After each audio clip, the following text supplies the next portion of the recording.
मुलांना मॅथमॅटिक्समध्ये प्रोबॅबिलिटीचा जो सेक्शन आहे तो खरंच खूप इंटरेस्टिंग आहे, जर का तुम्हाला तो व्यवस्थित समजला तर. कारण की डे टू डे लाईफमध्ये पण भरपूर रिलेट होतं प्रोबॅबिलिटी. तर त्या प्रोबॅबिलिटीचा सेक्शनचाच एक छोटासा पार्ट आहे आपला बायनॉमियल डिस्ट्रीब्युशन हा लेसन, नाही का. आपण पाहूया या कम्प्लीट लेक्चरमध्ये की एक्झॅक्टली बर्नौलीज ट्रायल्स काय आहेत. देन बायनॉमियल डिस्ट्रीब्युशनचा फॉर्म्युला. तुम्ही म्हणाल बायनॉमियल डिस्ट्रीब्युशन काय असतं? अरे दोन गोष्टींचं डिस्ट्रीब्युशन असतं फक्त, एक सक्सेस असतो एक फेल्युअर असतो. ओके, दोन गोष्टींचं डिस्ट्रीब्युशन त्याला आपण बायनॉमियल मीन्स दोन गोष्टींचं एक डिस्कशन असतं, नाही का. सो त्या दोन गोष्टींचं डिस्ट्रीब्युशन असताना त्याला आपण बायनॉमियल डिस्ट्रीब्युशन असं बोलतो इथे. तर पाहूया एक्झॅक्टली पूर्ण सेशनमध्ये की काय असतं, एक्झॅक्टली काय करायचं असतं किंवा काय फाइंड करायचं असतं. मीन आणि व्हेरियन्स म्हणून पण एक कॉन्सेप्ट आहे, ओके, तो पण डिस्कस करतोय. एकाच एक्सरसाइजचा हा लेसन आहे पूर्णपणे, ओके. 8.1 एक्सरसाइज, ओके, इथे आपण सॉल्व्ह करतोय आणि हा जो काही बायनॉमियल डिस्ट्रीब्युशन लेसन आहे वाइंड अप करतोय एका लेक्चरमध्ये. येस स्टुडंट्स, तर पहा रे, मेन जो पॉइंट आहे ना आजच्या डिस्कशनचा किंवा आजच्या लेक्चरचा तो आहे बायनॉमियल डिस्ट्रीब्युशनच्या फॉर्म्युलाचं डेरिव्हेशन बोलण्यापेक्षा असं समजा की तो फॉर्म्युला कुठून आला, नाही का, कसा आला तो फॉर्म्युला, त्याचं पण मी इथे एक एक्सप्लेनेशन देतोय. तर मी हे तुम्हाला आधी सांगतोय पहा की याचं जे एक्सप्लेनेशन आहे ना हे तुम्हाला बिलकुल पण बोर्ड एक्झामिनेशनसाठी लागणार नाहीये किंवा बिलकुल पण MST CET एंट्रन्स एक्झामिनेशनसाठी पण लागणार नाहीये, बिलकुल पण लागणार नाहीये. बट स्टील थोडंसं subject point of view like थोडंसं इंटरेस्ट बनवण्यासाठी किंवा व्यवस्थित आणखीन गोष्टी डिटेलमध्ये समजण्यासाठी याचं मी इथे एक्सप्लेनेशन देतोय. या एक्सप्लेनेशनसाठी आपल्याला 11चा परम्युटेशन कॉम्बिनेशनचा थोडाफार कॉन्सेप्ट इथे लागणार आहे. तर कसं माहिती का मुलांना, तुम्हाला यावर्षी परम्युटेशन कॉम्बिनेशन हा MST CET मध्ये इन्क्लूड करण्यात आलेला आहे, ओके, जो की गेल्या वर्षी नव्हता, नाही का. बट यावर्षी permutation combination like entrance examination CET मध्ये इन्क्लूड करण्यात आलेला आहे. तर याचं जे एक्सप्लेनेशन आहे भले या लेसनमध्ये इतकं तुम्हाला इम्पॉर्टंट वाटेल नाही वाटेल, बट ठीक आहे, पण याच्या एक्सप्लेनेशनमध्ये ना रे तुमचं काइंड ऑफ परम्युटेशन कॉम्बिनेशनचे थोडेफार कॉन्सेप्ट थोडेसे रिवाइज होतील, ओके, स्ट्रॉंग बनतील असं समजू शकता तुम्ही. सो तुम्ही 11th पॉईंट ऑफ व्ह्यू किंवा MST CET point of view permutation combination या लेसनला थोडंसं चांगलं करण्यासाठी हे एक्सप्लेनेशन डेफिनेटली तुम्ही ऐकू शकता रे, ओके. आता इनकेस ज्यांना फक्त बोर्डचं प्रिपरेशन करायचं आहे डायरेक्टली त्यांनी या फॉर्म्युलावरती जम्प केलं तरी काही लोड नाहीये, ओके. तर यार मी स्टार्ट करतो इथे. तर आपल्याला कोणत्या कोणत्या गोष्टी पाहिजे हे मी आधी इथे नोट डाऊन करतो. तर सर्वात पहिलं कॉम्बिनेशनमध्ये परम्युटेशन कॉम्बिनेशनमध्ये कॉम्बिनेशनचा एक फॉर्म्युला असतो NCRचा, नाही का, NCR. काय असतं एक्झॅक्टली हे NCR? N ऑब्जेक्ट मधून R ऑब्जेक्टला सिलेक्ट करण्याचे वेज असतात NCR. That is given by n factorial divide by दोघांचा डिफरन्स करायचा बरं मुलांना, n minus r whole factorial into r factorial. Okay, परत सांगतो मी पहा. NCR एक्झॅक्टली काय असतं तर n ऑब्जेक्ट मधून r ऑब्जेक्ट सिलेक्ट करण्याचे वेज असतात NCR. NCRचा फॉर्म्युला असतो पहा मुलांना n फॅक्टोरियल वरती जो n त्याचा फॅक्टोरियल डिवाइड बाय दोघांचा डिफरन्स करायचा इंटू r फॅक्टोरियल करायचं. थोडंसं मी तुम्हाला इथे दाखवतोय करून, नाही का. से फॉर एक्झाम्पल आपल्याकडे 3 स्टुडंट्स आहेत, चलो 4 स्टुडंट आहेत, okay. Say for example student A, student B, student C, student D. मुलांना आता या 4 ऑब्जेक्ट मधून या 4 स्टुडंट मधून मला फक्त 2 स्टुडंट सिलेक्ट करायचे. मी कोणते कोणते 2 स्टुडंट सिलेक्ट करेन माहिती का रे? A आणि B स्टुडंटला सिलेक्ट केलं, A आणि C ला सिलेक्ट केलं, A आणि D ला सिलेक्ट केलं, B आणि C ला सिलेक्ट केलं, B आणि D ला सिलेक्ट केलं आणि C आणि D ला सिलेक्ट केलं. काही मुलं म्हणतील की B आणि A ला नाही करणार का, B आणि A ला नाही करणार का? अरे A आणि B ला केलं ना भाऊ, तर B आणि A सेमच ना, सेम असं कॉम्बिनेशन बनतोय, बरोबर ना. आपलं इथे डिस्कशन फक्त आणि फक्त सिलेक्शनचा. या 4 मुलांमधून 4 स्टुडंट मधून फक्त आणि फक्त 2 स्टुडंट मला सिलेक्ट करायचे. मग मी A आणि B केलं काय किंवा उलटा B आणि A केलं काय, असं काही फरक पडतोय का? ॲज सच काही डिफरन्स नाहीये त्याच्यामध्ये, बरोबर. सो इथे ऑर्डर इतका इम्पॉर्टंट नाही किंवा सिलेक्ट करून आपल्याला अरेंजमेंटची काही लाईक रिक्वायरमेंट नाहीये, फक्त सिलेक्शन करायचं आपल्याला. आणि जेव्हा फक्त सिलेक्शन करायचं असतं ना रे, किती 4 स्टुडंट मधून, ओके, दोघांचं सिलेक्शन केलं आपण फक्त. पापा n ऑब्जेक्ट मधून r ऑब्जेक्टचं फक्त सिलेक्शन करतोय आपण आणि त्याचे नंबर ऑफ वेज हे असे असतात. So 4C2, okay, it should बी त्या फॉर्म्युलानुसार वरती n आहे, so n fact 4 factorial divide by difference that is 2 factorial into तो r फॅक्टोरियल म्हणजे 2 फॅक्टोरियल एक्स्ट्रा लिहायला लागतं. आता तुम्हाला माहिती आहे फॅक्टोरियल काय असतं. 4 factorial means 4 into 3 into 2 into 1 divide bye 2 factorial means 2 into 1 again 2 factorial 2 into 1 2 into 1 2 into 1 cancel. 4 into 3 12 divide by 2 कराल यू विल गेट 6. आणि हे पहा ना तुम्ही 1 2 3 4 5 6 6 तर वेज होते 2 ऑब्जेक्ट सिलेक्ट करण्याचे. बरोबर ना, 2 ऑब्जेक्ट सिलेक्ट करण्याचे वेज 6च तर होते फक्त. अरे ठीक आहे, चलो ओके. सो हा एक पॉईंट क्लिअर आहे आता तुम्हाला मुलांना की n ऑब्जेक्ट मधून r ऑब्जेक्ट फक्त आणि फक्त सिलेक्ट करण्याचे वेळेस are given by n factorial divide by n minus of r whole factorial into r factorial. Yes, पुढे पहा आता आणखीन एक कॉन्सेप्ट इथे लागणार आहे. कोणता कॉन्सेप्ट माहिती का?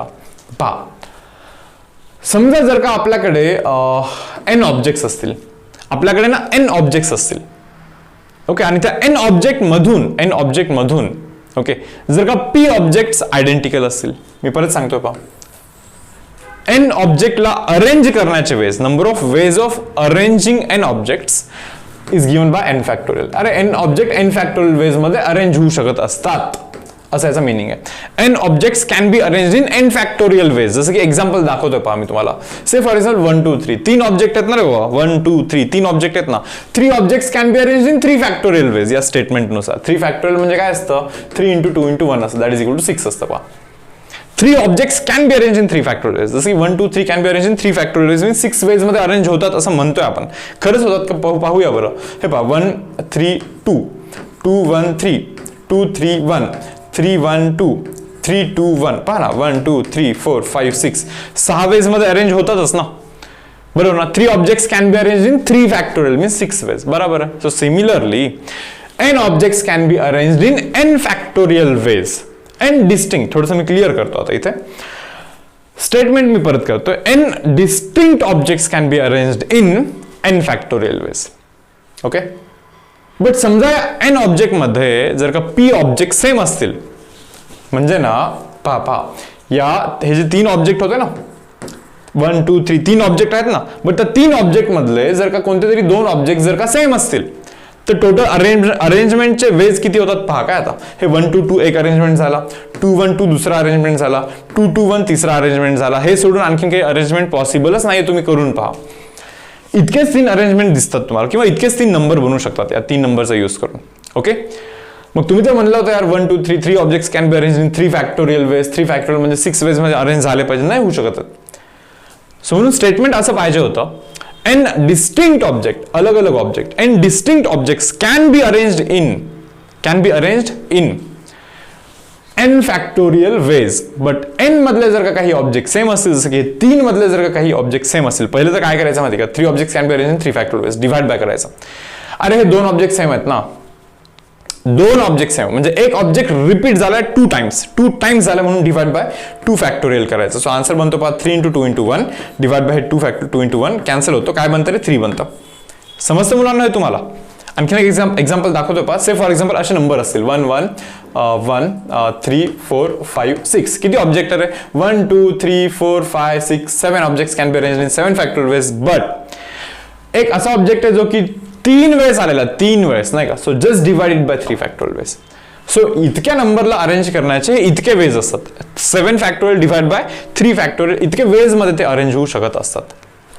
ओके स्टुडंट्स, ठीक आहे. आय होप तुम्हाला एक बेसिक अंडरस्टँडिंग आता इथे आलेलं आहे नाही का. म्हणजे जे आता बायनॉमियल डिस्ट्रीब्युशनचा तो फॉर्म्युला समजण्यासाठी, बर्नौलीज फॉर्म्युला समजण्यासाठी जी गोष्ट पाहिजे ऑलमोस्ट ती बऱ्यापैकी मी इथे एक्सप्लेन केलेली आहे. आता पहा अरे की एक्झॅक्टली हे बायनॉमियल डिस्ट्रीब्युशन कशासाठी असतं काय असतं माहिती का, की एक एक्सपेरिमेंट असतो जो की खूप वेळेस आपण करत असतो. एकच एक्सपेरिमेंट करायचा बट तो मल्टिपल टाइम्स करायचा. से फॉर एक्झाम्पल कॉइन टॉस करायचा. आता एक कॉइन टॉस करतो यार मी, एक तर हेड पडेल ना तर टेल पडेल, हा ठीक आहे. बट तो एक्सपेरिमेंट मी खूप जास्त वेळेस करतोय. से फॉर एक्झाम्पल 10 टाइम्स करतोय किंवा 15 टाइम्स करतोय. ओके, तर अशा वेळी आपल्याला हे बायनॉमियल डिस्ट्रीब्युशनचा हेल्प होत असतो. पहा जर का मी तुम्हाला असा एक क्वेश्चन विचारेन, पहा काय नीट. एक जर का कॉइन टॉस केला मी तर एक तर हेड पडतं नाही तर टेल पडतं. हा आपला सॅम्पल स्पेस आहे. ठीक आहे यार, जर का समजा माझा इंटरेस्ट असा असेल की कॉइन टॉस केल्यानंतर हेड पडला पाहिजे, असं जर का माझा इंटरेस्ट असेल तर काय रे हेड पडण्याची प्रोबॅबिलिटी काय असते सांगा बरं मुलांना. एक कॉइन टॉस केला, हेड पडण्याचे वेज एकच आहेत बट टोटल वेज 2 आहेत. सो हेड पडण्याचा प्रोबॅबिलिटी 1/2 आहे यार. मी म्हणतो ठीक आहे यार हे ओके चलो. आता एक काम करतो मी 2 वेळेस कॉइन टॉस करतो. सो कॉइन जर का तुम्ही 2 वेळेस टॉस केला ना मुलांना, head head okay, head tail, tail head, tail tail, मान्य आहे ना, क्लिअर आहे. सो यार ठीक आहे, इतके पॉसिबिलिटीज आहेत. तर मी तुम्हाला इथे असं सांगतोय समजा एखादा क्वेश्चन असेल यार की प्रोबेबिलिटी फाइंड कर की एक हेड पडला पाहिजे, याची प्रोबेबिलिटी एक हेड एक वेळेस हेड पडला पाहिजे, 2 वेळेस कॉइन टॉस केला ना तर एक वेळेस हेड पडला पाहिजे, याची प्रोबेबिलिटी फाइंड कर. एक्झॅक्टली एकच वेळेस हेड पडला पाहिजे बरोबर. ओके, एक्झॅक्टली एक वेळेस हेड पडला पाहिजे म्हणजे दुसरा टेल पडला पाहिजे बरोबर ना. एक्झॅक्टली एक वेळेस हेड पडला पाहिजे म्हणजे दुसरा टेल पडला पाहिजे. सो एक्झॅक्टली एकच वेळेस हेड पडला पाहिजे याची प्रोबेबिलिटी मीन्स असे फेवरेबल तर 2 आहेत, डिवाइड बाय टोटल तर 4 आहेत. So answer should B 1 divide bye, अरे याचा परत आन्सर 1 डिवाइड बाय 2 बनतोय. मी म्हणतो ठीक आहे चलो काही लोड नाहीये. आता पहा पुढे, समजा जर का कॉइन 3 वेळेस टॉस केला तर पहा काय काय पडतं. Head head head head head tail बरोबर, head tail head head tail tail. Okay, then tail tail tail tail tail head tail head tail and then tail head head. असे बाबा 8 गोष्टी पडतात नाही का, 8 अलग अलग कॉम्बिनेशन होऊ शकतात. आता समजा जर का याच्यामध्ये तुमचा असा इंटरेस्ट असेल की यार एक वेळेस हेड पडण्याची प्रोबेबिलिटी फाइंड करा, टोटल तर 8 आहेत ना, टोटल तर 8 आहेत, एक वेळेस हेड पडण्याची प्रोबेबिलिटी सांगा बरं. एक वेळेस हेड वाले कोण आहेत रे, हा एक आहे, देन हा एक आहे, त्याच्यानंतर हा एक आहे नाही का, असे 3 आहेत. एकच वेळेस हेड पडला, एक्झॅक्टली एक वेळेस हेड पडला पाहिजे, याची probability is 3/8 when 3 coins are tossed or a coin is tossed 3 times. दोन्ही सेमच बरं. ओके, एक कॉइन 3 वेळेस टॉस केला काय नाही का, दोन्ही गोष्टी सेम आहेत. म्हणजे एक कॉइन 3 वेळेस टॉस केला काय किंवा 3 कॉइन एकच वेळेस टॉस केले काय, म्हणजे 3 कॉइन ऍट अ टाइम जर का मी टॉस करेन तर काय पडणार, हेड हेड टेल अशाच गोष्टी पडू शकतात ना. किंवा एक कॉइन जर का 3 वेळेस टॉस केला, पहिल्या कॉइनवरती हेड पडला, दुसऱ्या कॉइनवरती पण हेड पडला, तिसऱ्या कॉइनवरती पण हेड पडला, असं पण होऊ शकतं. पहिल्यावरती हेड, दुसऱ्यावरती हेड, तिसऱ्यावरती टेल. हा सॅम्पल स्पेस दोघांसाठी पण आहे बरोबर मुलांना. तर ठीक आहे यार. सो एक वेळेस हेड पडण्याची जी प्रोबेबिलिटी आहे मुलांना, that is nothing but 3 divide by 8 when 3 coins are tossed or one coin is tossed 3 times. हे पहा इथेपर्यंत सर्व सोपं आहे बरं. म्हणजे एक कॉइन जर का 3 वेळेस टॉस केला, आतापर्यंत डिस्कशन ओके चालू आहे सर्व.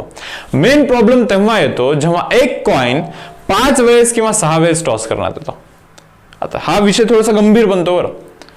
जर का समजा तुम्ही एक कॉइन 4 वेळेस टॉस केला, किती लिहिणार रे sample space, H H H H H H H T, थोडंसं मोठं होऊन जातं ना विषय बरोबर. मग त्यासाठी काहीतरी एक जनरलाइज फॉर्म्युला असला पाहिजे जो की बायनॉमियल डिस्ट्रीब्युशनचा फॉर्म्युला आहे. आता पाहूया आपण की तो कसा आला नाही का, त्याचा प्रोसेस काय की एक्झॅक्टली कसा काय आलेला आहे तो फॉर्म्युला. एक काम करतो यार, मी एक काम करतो, सिम्पलचं काम करतो. मी ना एक असा एक्सपेरिमेंट करतोय. समजा की say for example a coin is tossed, coin is tossed, a coin is tossed 6 times or say 6 थोडंसं जास्त होत असेल तर एक काम करतो 4 टाइम्स करतो. ठीक आहे 5 टाइम्स करतो, चलो काही लोड नाही. So guys a coin is tossed 5 times. Coin किती वेळेस टॉस केला, 5 वेळेस कॉइन टॉस केला. सॅम्पल स्पेस लिहिणं अवघड आहे रे बाबा, H H H H H असं 5 वेळेस ते खूप अवघड आहे नाही, खूप लेंदी प्रोसेस होतं. ओके, तर मी एक काम करतो, जरा थोडंसं प्रोबेबिलिटीचे काही कॉन्सेप्ट यूज करतो आणि याला सिम्प्लिफाय करतो, याला सॉल्व्ह करतो. पहा काय, कॉइन इज टॉस्ड 5 टाइम्स. ठीक आहे बाबा, कॉइन 5 वेळेस टॉस केला. रिक्वायरमेंट काय आहे आपल्याला, हे फाइंड करायचं. समजा आपल्याला हे फाइंड करायचं, फाइंड प्रोबेबिलिटी दॅट 2 हेड अपीअर्स. म्हणजे आपल्याला काय करायचं माहिती का ना, 5 वेळेस कॉइन टॉस केल्यानंतर 2 वेळेस हेड पडला पाहिजे, याची प्रोबेबिलिटी काय. 5 वेळेस कॉइन टॉस केल्यानंतर 2 वेळेस हेड पडला पाहिजे, म्हणजे बाकी 3 वेळेस टेल पडला पाहिजे बरं. 2 वेळेस हेड पडण्याची प्रोबेबिलिटी काय, हा आपला क्वेश्चन आहे, सिंपलचा क्वेश्चन बरोबर. आता याचा एक अप्रोच असा असू शकतो की डायरेक्टली सॅम्पल स्पेस लिहायची इथे H H H H H 5 नाही का, H H H H T असे यार खूप सारे लिहायचे आणि बघायचं टोटल किती होतो. टोटल मे बी 32 होतो समजा. ओके, 32 कोणत्या बेसिसवरती बोलतोय माहिती का, 2⁵ करायचं असतं, कारण की एक कॉइन टॉस केल्यानंतर आउटकम तर 2च असतात, तो 2 आहे इथे. आणि असं 5 वेळेस करतोय, सो raised to power 5 असं करायचं असतं बरं. ओके, तोच असतो सॅम्पल स्पेसचा काउंट. पहा ना तुम्ही, 2⁵ म्हणजे एक कॉइन 3 वेळेस टॉस केला तर 2⁵ केलं तर 8च सॅम्पल स्पेस होतं ना, H H H H H T वाले असे 8च होतं ना इथे. सो हा तो फॉर्म्युला असतो ऍक्च्युली. सो 32 येतोय खरं, पण आपल्याला हे माहित नाही, आता हे काउंट करायला लागेल की एक्झॅक्टली 2 हेडवाले असे किती आहेत फेवरेबल, आणि मग त्याच्यानंतर ते आन्सर करायला लागेल. थोडंसं लेंदी म्हणून हे थोडंसं स्किप करतोय, जरा बघतोय की अल्टरनेट काही सोल्युशन आहे का इथे. ओके, मे बी काहीतरी असेलच दुसरा सोल्युशन.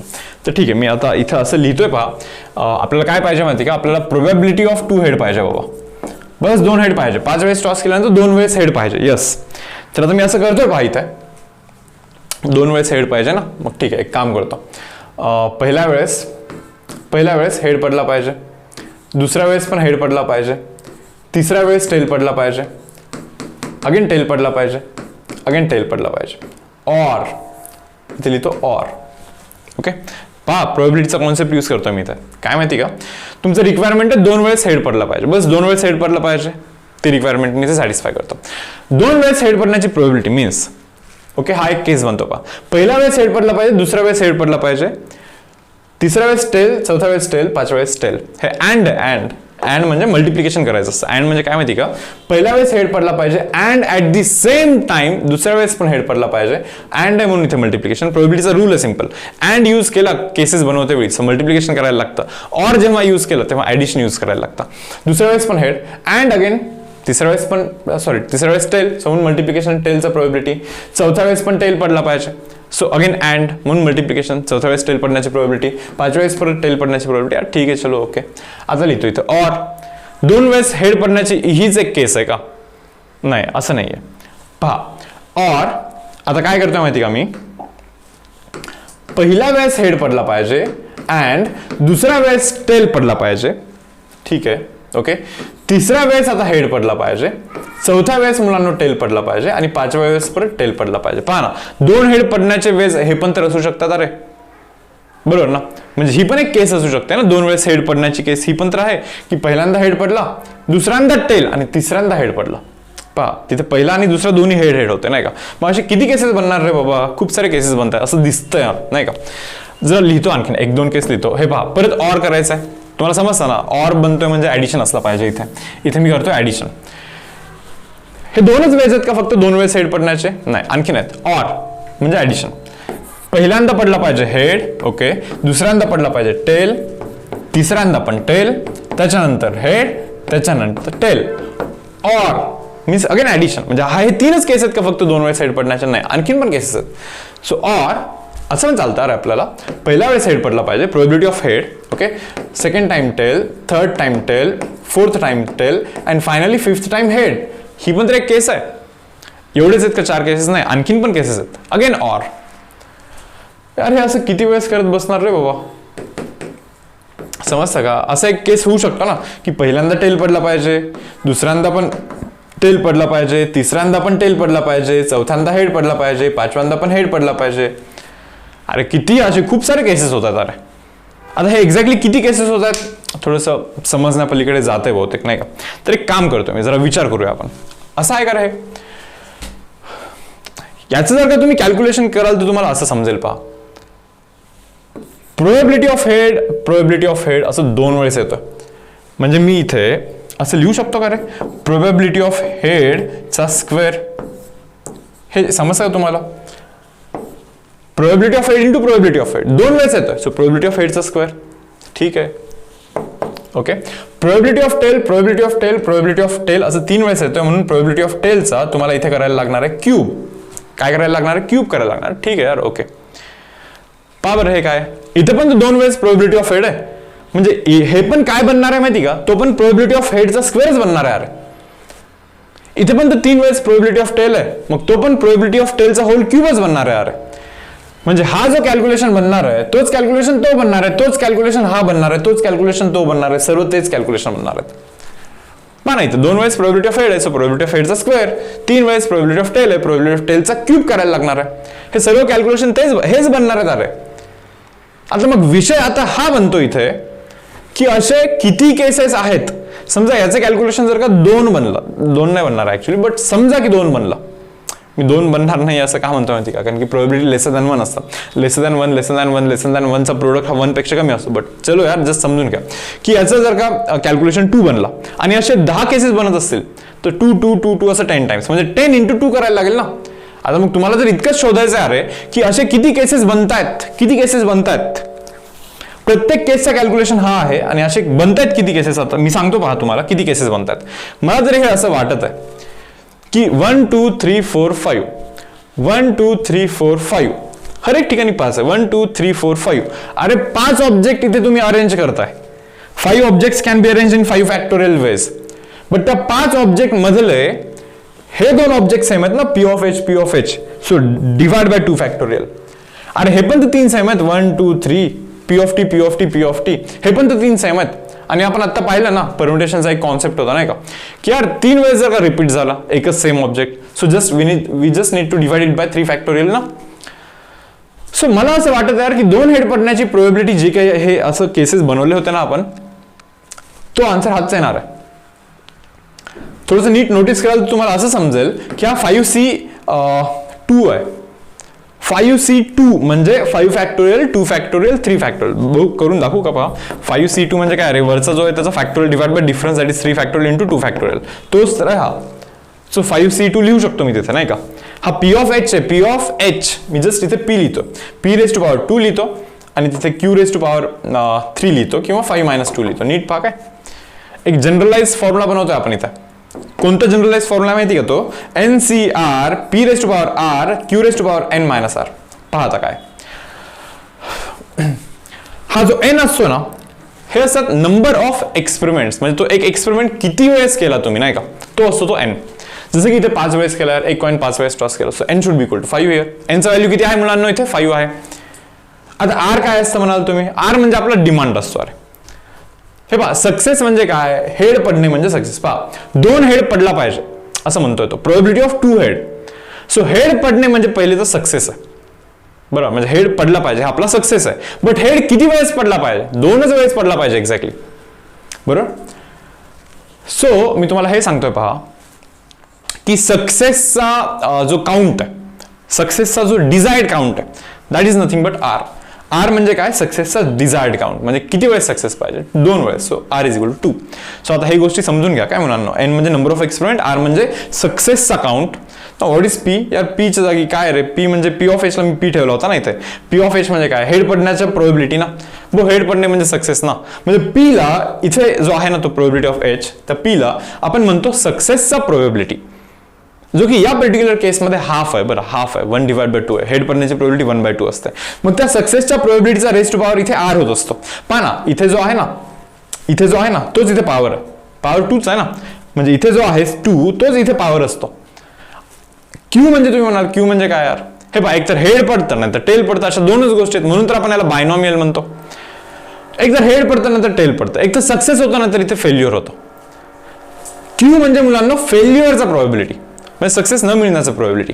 सक्सेस मिळण्याचा प्रोबेबिलिटी समजा मुलांना जर का 0.2 असेल 0.2 जर का सक्सेसचा प्रोबेबिलिटी असेल तर फेल्युअरचा प्रोबेबिलिटी 0.8 असेल बिकॉज दोघांचा ऍडिशन इट शुड बी 1. एक तर सक्सेस मिळतं ना तर फेल्युअर मिळतं त्या व्यतिरिक्त काही नसतं मिळत नाही का. मग त्या दोघांचं ऍडिशन ना प्रोबेबिलिटीचा 1 बनला पाहिजे इतकं तुम्हाला लक्षात ठेवायचं. म्हणजे हा जो Q आहे ना Q म्हणजे ऍक्च्युअली 1 - Pच असतो बिकॉज P प्लस Q हा 1 असेल तर Q म्हणजे 1 - P असतो. सो Q म्हणजे फेल्युअरचा प्रोबेबिलिटी बट फेल्युअरच्या प्रोबेबिलिटीचा जो पॉवर असतो that power has to be या दोघांचा डिफरन्स 5 आणि 2चा डिफरन्स दॅट इज 3. पहा इथे तो 3 आहे पाहतो डिफरन्स. सो म्हणून इथे N - R असं लिहिलेलं आहे. सो प्रत्येक वेळेस इतकं करण्याऐवजी आपल्याला हे करायचं असतं. हा जनरलाइज्ड फॉर्म्युला आहे नाही का ओके. हा जनरलाइज्ड फॉर्म्युला बर्नौलीज ट्रायल्स बोलतो आपण याला नाही का. सो इथे आपण कन्क्लूड करू यार तो जो फॉर्म्युला आहे ना ओके काय probability of R success N वेळेस एक्सपेरिमेंट केल्यानंतर R वेळेस सक्सेस मिळण्याचा प्रोबेबिलिटी इज गिवन बाय सक्सेसचा प्रोबेबिलिटी रेज टू R फेल्युअरचा probability raise to difference N - R. इतकाच हा फॉर्म्युला आहे पहा. मेन तर मेजॉरिटी ऑफ न्यूमेरिकल्स या एकाच फॉर्म्युलावरती डिपेंड करतात ओके. आता या व्यतिरिक्त मीन आणि व्हेरियन्स असा पण एक कॉन्सेप्ट आहे ओके. आता मीन आणि व्हेरियन्स ना मी एक काम करतो पहिले ना या फॉर्म्युलावरती आपण खूप सारे क्वेश्चन्स करूया त्याच्यानंतर लास्ट वाला जो क्वेश्चन आहे ओके एक्सरसाइज मध्ये जे क्वेश्चन्स आहेत ना शेवटचे तिथे मीन आणि व्हेरियन्स लागणार आहे. मग त्यावेळी मी तुम्हाला तिथे एक्सप्लेन करून सांगेन की what is mean by mean and what is mean bye variance of this binomial distribution okay. तर आय होप तुम्हाला हे आत्तापर्यंतचं डिस्कशन बऱ्यापैकी समजलं असणार आहे ओके. तर करतो काय माहिती का आपण बायनॉमियल डिस्ट्रीब्युशन मध्ये की खूप वेळेस एक्सपेरिमेंट असतो एकच एक्सपेरिमेंट परत परत परत परत परत परत केलेला असतो. मग 10 वेळेस किंवा N टाइम्स जर काही एक्सपेरिमेंट केला तर R टाइम्स सक्सेस मिळण्याची प्रोबेबिलिटी म्हणजे 10 वेळेस केल्यानंतर R वेळेस हे असं झालं पाहिजे त्याची प्रोबेबिलिटी जर का फाइंड करायची असेल तर आपण हे बायनॉमियल डिस्ट्रीब्युशन यूज करतो ओके. आता बायनॉमियल डिस्ट्रीब्युशन यूज करते वेळी काही कन्सिडरेशन पण असतात. आता हा जो फॉर्म्युला आहे ना तर हा फॉर्म्युला यूज करते वेळी ओके काही गोष्टी तुम्हाला इथे कन्सिडर करायला लागतात. जसं की रिप्लेसमेंट जर का नसेल, विदाउट रिप्लेसमेंट जर का काही कार्ड्स वगैरे ड्रॉ केलं तर तिथे हा असा फॉर्म्युला यूज होत नसतो. मग तो सम आल्यानंतर ना मी तिथे तुम्हाला एक्सप्लेन करून सांगेन व्यवस्थित की हा फॉर्म्युला यूज करते वेळी काय काय गोष्टी तुम्हाला इथे लक्षात ठेवायला लागतात. ओके, बट स्टार्ट करूया आपण पहा मुलांना एक्सरसाइज नंबर 8.1. ओके, तर सी क्वेश्चन नंबर 1 हियर. काय म्हणतात रे, अ डाय इज थ्रोन 6 टाइम्स. एक डाय 6 वेळेस थ्रो केलाय. अ डाय इज थ्रोन 6 टाइम्स. ठीक आहे, एक डाय 6 वेळेस थ्रो केला. ठीक आहे, डाय थ्रो केल्यानंतर परत काय असतं 1 2 3 4 5 6 इतक्या गोष्टी पडतात. असं 6 वेळेस टाकला आपण. ठीक आहे, चलो. Okay, if getting an odd number is a success. Odd number मिळणं हे सक्सेस आहे म्हणे. पहा, probability of odd number. Odd number मिळण्याची प्रोबेबिलिटी ही 1/2 आहे ना, कारण की ऑड नंबर असे किती वेळेस किती ऑड आहेत रे इथे 3 आहेत, 1 3 आणि 5. ओके, डिवाइड बाय टोटल तर 6 आहेत. सो ऑड नंबर पडण्याची प्रोबेबिलिटी 1/2 आहे. ऑड नंबर न पडण्याची प्रोबेबिलिटी म्हणजे फेल्युअरची प्रोबेबिलिटी ही पण अगेन 1/2 असणार आहे. कारण की सक्सेसची 1/2 असेल तर फेल्युअरची पण 1 - 1/2 दॅट इज 1/2 बनणार आहे तो, नाही का. तर ठीक आहे, इथेपर्यंत लिहिलं. आता क्वेश्चन काय जर वाचतोय आपण पहा, फाइंड प्रोबेबिलिटी ऑफ 5 सक्सेसेस म्हणा. नीट बघा काय ते असं म्हणतात, फाइंड प्रोबेबिलिटी ऑफ 5 सक्सेसेस. तुम्हाला तर माहिती 6 वेळेस थ्रो केलाय. फॉर्म्युला माहिती ना आपला, probability of R success is NCR. सक्सेसचा प्रोबेबिलिटी रेस टू आर, फेल्युअरचा प्रोबेबिलिटी रेस टू N-(r). पारे बाबा, 6 वेळेस एक्सपेरिमेंट केलाय, त्याच्यामध्ये 5 वेळेस सक्सेस पाहिजे. सक्सेसचा प्रोबेबिलिटी हाफ आहे. पहा, सक्सेस म्हणजे ऑड नंबर पडणे, ऑड नंबर पडण्याची प्रोबेबिलिटी हाफ आहे. रेस टू पॉवर हा 5 करायला लागतो. फेल्युअरचा प्रोबेबिलिटी अगेन हाफ आहे मुलांना. रेस टू पॉवर या दोघांचा डिफरन्स दॅट इज 1 करायला लागतो. हा सबटाईप नंबर 1चा आन्सर आहे. ओके, कॅल्क्युलेशन करायचे फक्त. पहा हे पुढचे. सेकंड पहा, ते म्हणतात ऍटलिस्ट 5 सक्सेसेस म्हणे. हे पहा, 6 वेळेस एक्सपेरिमेंट केलाय, ऍटलिस्ट 5 सक्सेस पाहिजे म्हणे. ऍटलिस्ट 5 सक्सेस म्हणजे काय रे बाबा, 5 सक्सेस नव्हतं 6 सक्सेस, मिनिमम 5 सक्सेस म्हणे. तर 5 सक्सेस प्लस आणि आणखीन एक 6 सक्सेस, नाही का. मिनिमम 5 सक्सेस म्हणजे 5 तर सक्सेस मिळालेच पाहिजे. 6 वेळेस पण सक्सेस मिळाला तरी ठीकच आहे. ऑरचा केस बनतो. पहा, ऑर म्हणजे काय, ऍडिशन. 5 वेळेस मिळाला तरी ठीक आहे. ऑर 6 वेळेस मिळालं तरी चालेल, नाही का. तर पहा यार, आता 5 वेळेस सक्सेस मिळालं म्हणजे काय, टोटल 6 वेळेस एक्सपेरिमेंट केलाय की नाही. एक काम करतो, याच्या खाली लिहितो. टोटल 6 वेळेस एक्सपेरिमेंट केलाय, 6 मधून 5 वेळेस सक्सेस पाहिजे. सक्सेस मिळण्याची probability half raise to power 5. Success न मिळण्याची probability half raise to power हा difference that is 1 or means addition. 6च्या 6 वेळेस सक्सेस मिळण्याची प्रोबेबिलिटी म्हणजे काय रे बाबा, 6 मधून 6 वेळेस सक्सेस मिळाला पाहिजे. सक्सेस मिळण्याची probability half raise to power हा 6 करायला लागतं. सक्सेस न मिळण्याची probability again half raise to power यांचा जो डिफरन्स आहे तो 0 करायला लागतो आपल्याला इथं. कॅल्क्युलेशन तुम्हाला करायचं आहे, हे थोडंसं कॅल्क्युलेशन हवं तर मी करून दाखवतो या एक पर्टिक्युलर सम मध्ये. 6C5 म्हणजे मुलांना 6 factorial divide by difference that is 1 factorial.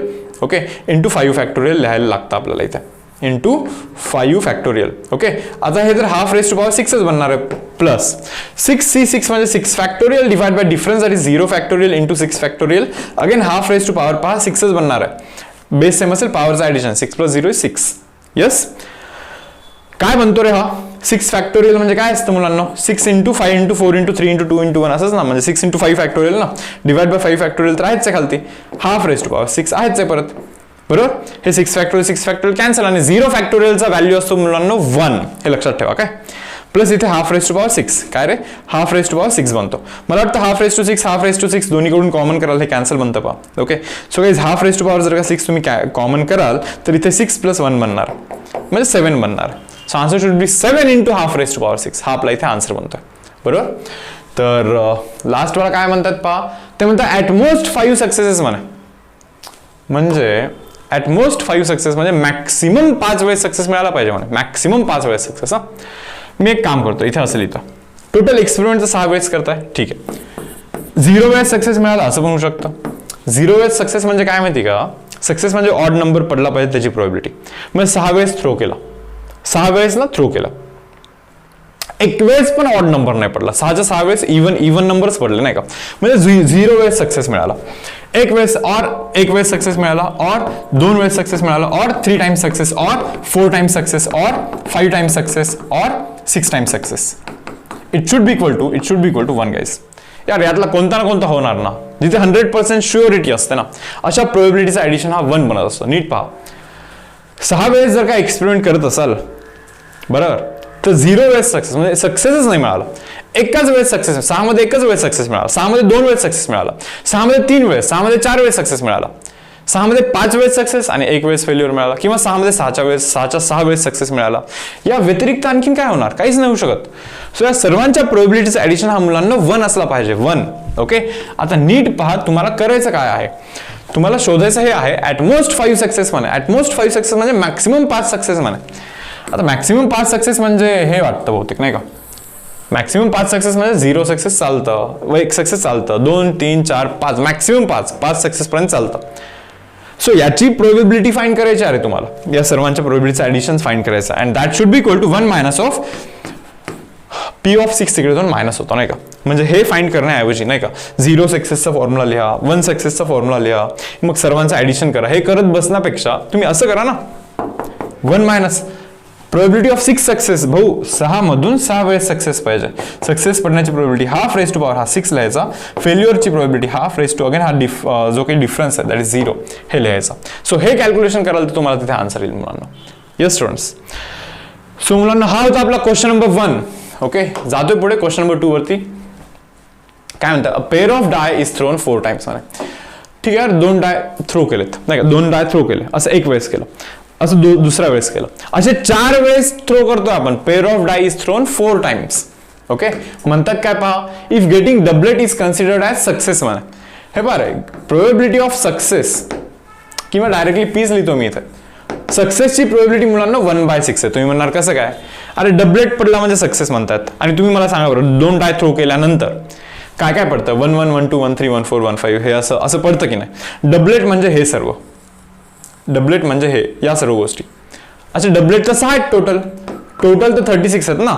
So 6 divide by 36 कराल तर 1 डिवाइड बाय 6 मिळणार आहे तुम्हाला इथे, बरोबर ना. सो सक्सेसचा प्रोबॅबिलिटी मुलांना 1/6 असेल, तर फेल्युअरचा म्हणजे क्यूचा प्रोबॅबिलिटी ही 5/6 असेल. काही नाही रे, P प्लस क्यू तुम्ही 1 नाही माहिती तुम्हाला, म्हणजे क्यू म्हणजे 1 मायनस ऑफ P करायचं, 1 मायनस ऑफ सक्सेसचा प्रोबॅबिलिटी 1/6 टाका, 6 तिकडे जातो, 6 मायनस 1 इज 5/6 बनणार की नाही, म्हणजे फेल्युअरचा प्रोबॅबिलिटी 5/6 बनणार की नाही. आता तुम्ही इतकं समजून घ्या फक्त. ओके, की सक्सेसचा प्रोबॅबिलिटी 1/6, फेल्युअरचा प्रोबॅबिलिटी 5/6. विचारता काय पहा, फाइंड प्रोबॅबिलिटी ऑफ 2 सक्सेस म्हणा. हे पहा रे बाबा, probability of 2 success means formula माहिती आहे आपल्याला. प्रोबॅबिलिटी ऑफ R सक्सेस म्हणजे काय, प्रोबॅबिलिटी ऑफ R सक्सेस म्हणजे n मधून R वेळेस सक्सेस पाहिजे. सक्सेसचा probability P raise to power R करायचा, फेल्युअरचा probability Q raise to power n minus of R difference करायचा, बरोबर ना. सो प्रोबॅबिलिटी ऑफ 2 सक्सेस म्हणजे काय, टोटल एक्सपेरिमेंट तर 4 वेळेस थ्रो केलेला आहे.